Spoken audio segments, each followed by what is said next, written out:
एक गुरु और शिष्य जंगल से होते हुए अपने गांव जा रहे होते हैं। अंधेरा काफ़ी हो चुका था।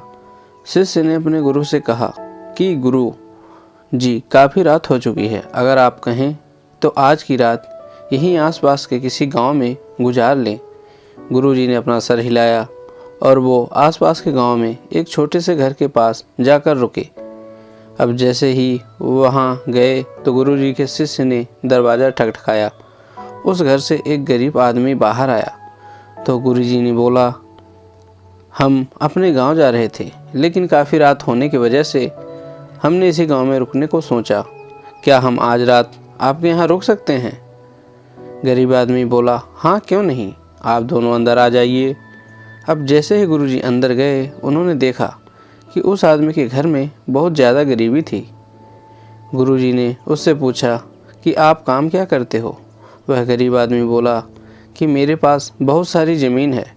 तो गुरुजी ने बोला, अगर तुम्हारे पास बहुत सारी ज़मीन है तो इस तरह से क्यों रह रहे हो? वह आदमी बोला, यह किसी काम की नहीं है। गांव वाले बोलते हैं कि ये बंजर ज़मीन है, यहाँ पर कुछ भी नहीं उगाई जा सकती है और वहाँ फसल उगाना बहुत बड़ी बेवकूफ़ी है।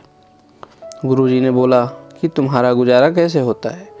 उसने बोला कि मेरे पास एक भैंस है जिससे मेरा पूरा घर चलता है। ये सुनने के बाद गुरुजी सो जाते हैं और रात में जब सब लोग सो रहे होते हैं तब गुरुजी अपने शिष्य को उठाते हैं और उस गरीब आदमी की भैंस लेकर अपने गांव चले जाते हैं। शिष्य अपने गुरु से पूछता है कि गुरुजी, कहीं आप ये गलत तो नहीं कर रहे हैं? उस गरीब आदमी की रोजी रोटी इसी भैंस की वजह से चलती है। तो गुरुजी अपने शिष्य की तरफ देखते हैं और मुस्कुराते हुए आगे बढ़ जाते हैं। उस बात को तकरीबन 10 साल गुजर जाती है और जो गुरु का शिष्य था वह बहुत बड़ा गुरु बन चुका था। तो एक दिन उन्हें उस गरीब आदमी की याद आती है कि मेरे गुरु ने उस आदमी के साथ अच्छा नहीं किया था, मुझे एक बार चल कर देखना चाहिए कि वह आदमी अब किस परिस्थिति में है।